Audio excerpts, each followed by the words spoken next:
स्वागत है आपका। चलिए करते हैं बातें इधर उधर की। आज का विषय है 3 कृषि कानून।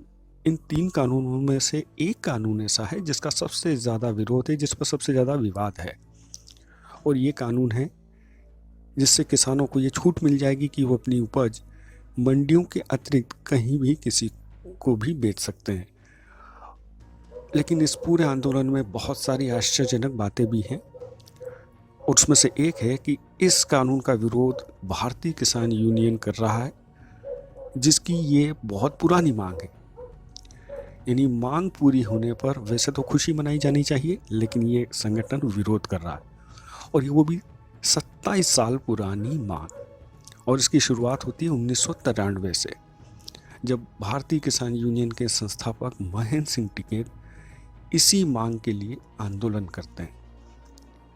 वो मांग यही है कि किसानों को कहीं भी अपनी उपज बेचने की छूट मिले, लेकिन तत्कालीन नरसिम्हा राव सरकार उनकी इस मांग को ठुकरा देती और भारतीय किसान यूनियन अपनी मांग पर अड़ी रहती है।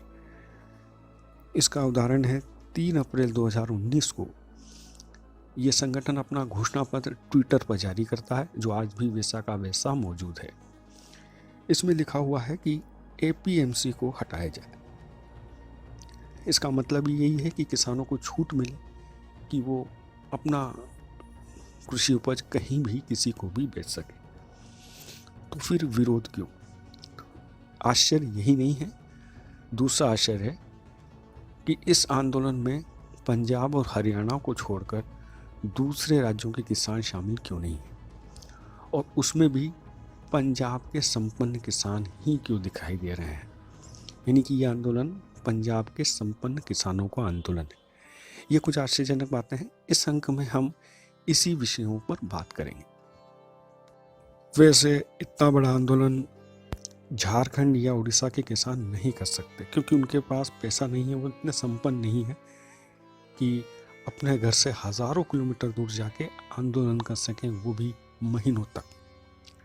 लेकिन सवाल ये भी उठता है कि आखिर पंजाब और हरियाणा के किसान ही क्यों संपन्न हैं? क्या बिहार, झारखंड, महाराष्ट्र में उपजाऊ ज़मीन नहीं है, या यहाँ के किसान बिल्कुल मेहनत ही नहीं करना चाहते? ये कुछ तथ्य हैं जो इस आंदोलन को, इन सारी बातों को और भी रहस्यमय बनाते हैं। क्या कारण है कि पंजाब और हरियाणा के किसान संपन्न हैं? इन सब बातों को समझने से पहले हमें कुछ और बातों को समझना होगा, और वो है एपीएमसी, एमएसपी और एक और सरकारी संगठन है एफसीआई। इसकी कार्यप्रणाली को समझना पड़ेगा, लेकिन शुरुआत एपीएमसी से। ये है क्या? इसका मतलब है एग्रीकल्चरल प्रोड्यूस मार्केटिंग कमेटी। इसे कानून के जरिए 2003 में लागू किया गया। इन कमेटियों के अंतर्गत देश भर में लगभग 7,000 मंडियां हैं, जहां किसान अपनी उपज एमएसपी पर बेच सकते हैं, लेकिन दूसरे राज्य में किसी दूसरे व्यापारी को फसल नहीं बेच सकते। ये प्रतिबंध इसमें लगा हुआ है। श्री महेंद्र सिंह टिकैत की यही मांग थी कि किसानों को छूट दी जाए कि वो कहीं भी अपना कृषि उपज बेच सके, जिस तरह से एक उद्योगपति को ये छूट होती है। यानी कृषि को ओपन मार्केट बनाया जाए। इसका उद्देश्य यही था कि किसानों को अपनी फसल सही दाम पर मिले, वो भी एमएसपी पर। एमएसपी क्या है? मिनिमम सपोर्ट प्राइस, न्यूनतम समर्थन मूल्य। ये वो मूल्य है जिसे सरकार की कमेटी तय करती है। यानी इससे कम भाव पर उपज नहीं खरीदी जा सकती, चाहे वो एपीएमसी की मंडियां हो या फूड कॉरपोरेशन ऑफ इंडिया यानी कि एफसीआई। अब ये एफसीआई क्या है? एफसीआई का मतलब फूड कॉरपोरेशन ऑफ इंडिया। 1965 में भारत सरकार ने इसकी स्थापना की थी। एक सरकारी खरीदी केंद्र है जहां किसान एमएसपी पर अपनी फसल बेच सकता है, लेकिन ज़्यादातर यहाँ पर गेहूं और धान की ही खरीदी होती है। जब एमएसपी जैसा सिस्टम है, एफसीआई जैसे संगठन है, तो महाराष्ट्र के किसान आत्महत्या क्यों कर रहे हैं, और बाकी राज्यों के किसान गरीब क्यों हैं? क्योंकि इतने अच्छे सिस्टम हमारे पास हैं। लेकिन जब हम गौर से देखेंगे तो एमएसपी पर पूरे देश में बिक्री महज 6% होती है, केवल 6%, और इस 6% में भी बहुत असमानता है। एफसीआई वैसे तो हर राज्य में मौजूद है, लेकिन हर राज्य के लिए उसका कोटा निर्धारित नहीं है। ये टेबल बताती है कि एफसीआई की खरीद का बड़ा हिस्सा पंजाब और हरियाणा से पूरा हो जाता है, यानी कि एफसीआई के गोदाम पंजाब और हरियाणा की फसलों से, अनाज से भर जाते हैं। दूसरे राज्यों को तो मौका ही नहीं मिलता। अगर बात की जाए बिहार की, तो गेहूं हो या चावल, बिहार में एमएसपी पर खरीदी केवल 2% है, सिर्फ 2%। दूसरे राज्यों का भी यही हाल है। आखिर ऐसा क्यों? इसका कारण है कि पंजाब और हरियाणा के संपन्न किसानों के संगठन बहुत शक्तिशाली हैं शुरू से।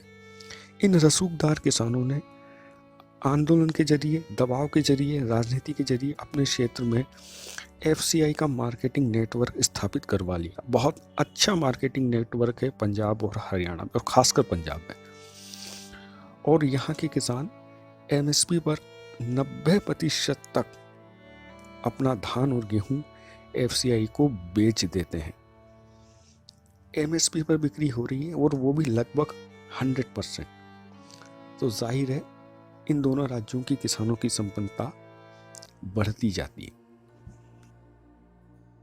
यही कारण है कि एमएसपी पंजाब और हरियाणा में बड़ा मुद्दा है, लेकिन दूसरे राज्यों में नहीं, क्योंकि वहाँ कोई फर्क पड़ने ही वाला नहीं है। अब बिहार के किसान को क्या फर्क पड़ेगा, एमएसपी हो या नहीं हो। और पंजाब के किसानों को लगता है कि नए कानून से एमएसपी खत्म हो जाएगा।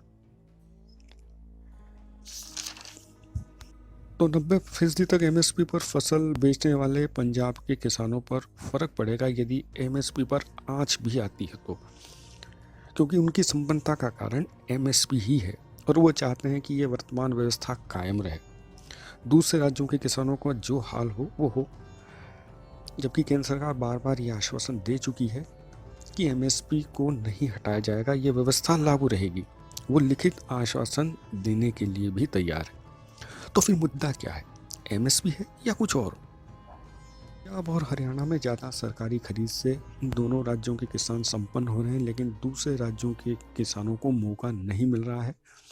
उनकी आर्थिक हालत खराब हो रही है। तो क्या किया जा सकता है? तो ऐसा क्या किया जाए जिससे दूसरे राज्यों में भी संपन्नता आए, वहाँ के किसानों की हालत सुधरे? इसके दो तरीके हैं। पहला तो पंजाब और हरियाणा की तरह एफसीआई दूसरे राज्यों में भी अंधाधुंध खरीदी करे, और दूसरा ये है कि कुछ ऐसा वैकल्पिक विपणन प्रणाली हो जिससे इन राज्यों के किसानों को भी अपनी उपज का उचित दाम मिले। लेकिन यदि एफसीआई पंजाब और हरियाणा की तरह दूसरे राज्यों में भी अंधाधुंध खरीदी करता है, तो इससे सरकार पर आर्थिक बोझ बहुत ज़्यादा बढ़ने लग जाएगा। उसकी भी एक मर्यादा है। साथ ही साथ भंडारण की समस्या तो पहले से ही है। आए दिन समाचार आते हैं कि एफसीआई के गोदामों में अनाज सड़ रहा है। तो इसी के लिए सरकार ने दूसरा विकल्प चुना, यानी कि एक वैकल्पिक विपणन प्रणाली, जिससे किसानों को अपनी फसल का उचित दाम मिले। सरकार ने दूसरा रास्ता चुना, और इसीलिए सरकार इन 3 कानूनों को लेके आई है, ताकि दूसरे राज्यों के किसानों को भी एक विकल्प मिले और उनको भी अपनी फसल का एक उचित दाम प्राप्त हो। क्योंकि एमएसपी रहने या न रहने से इन राज्यों के किसानों को वैसे भी फर्क नहीं पड़ता। इन 3 कानूनों में से एक कानून है कॉन्ट्रैक्ट फार्मिंग का। इससे किसानों को फ़ायदा हो सकता है। कहीं भी फसल बेचने की आज़ादी किसानों को एक विकल्प दे सकती है, उन्हें अच्छे भाव मिल सकते हैं। शायद ये भी किसान पंजाब के किसानों की तरह संपन्न हो सकते हैं, क्योंकि पंजाब के किसान विपणन प्रणाली से संपन्न बने हैं, न कि उत्पादन से। क्या यही समस्या की जड़ है? क्योंकि इन 2 राज्यों के किसानों को लगता है कि जब बाकी के राज्यों के किसानों को देश विदेश में फसल बेचने की छूट होगी, तो कहीं एमएसपी अप्रासंगिक न हो जाए। यही उनका सबसे बड़ा डर है, और इसी के लिए वो आंदोलन कर रहे हैं। जबकि वर्तमान प्रणाली केवल इन्हीं 2 राज्यों के किसानों के लिए हितकारी है। डर और है कि नए कृषि कानून से कृषि में उनका एकाधिकार ही समाप्त न हो जाए। तो क्या एफसीआई और एमएसपी केवल पंजाब और हरियाणा के लिए ही बने हुए हैं? यदि हाँ, तो क्या दूसरे राज्य के किसानों के लिए एक वैकल्पिक प्रणाली नहीं होनी चाहिए, जिससे वो भी इन दोनों राज्यों के किसानों जैसे संपन्न हो सके? तो क्या पंजाब के शक्तिशाली किसानों के दबाव में भारतीय किसान यूनियन इस कानून का विरोध कर रहा है, जो उसकी अपनी सबसे पुरानी मांग है? लेकिन यही तथ्य समझने वाला है कि केवल दो राज्य ही नहीं, पूरे देश के किसानों का, पूरे देश का विकास एक समान होना चाहिए। तो कैसा लगा आपको ये? कमेंट कीजिए, शेयर कीजिए, हमें ज़रूर बताइए। धन्यवाद। और आते रहिए हमारे चैनल पर, होंगी बातें इधर उधर की।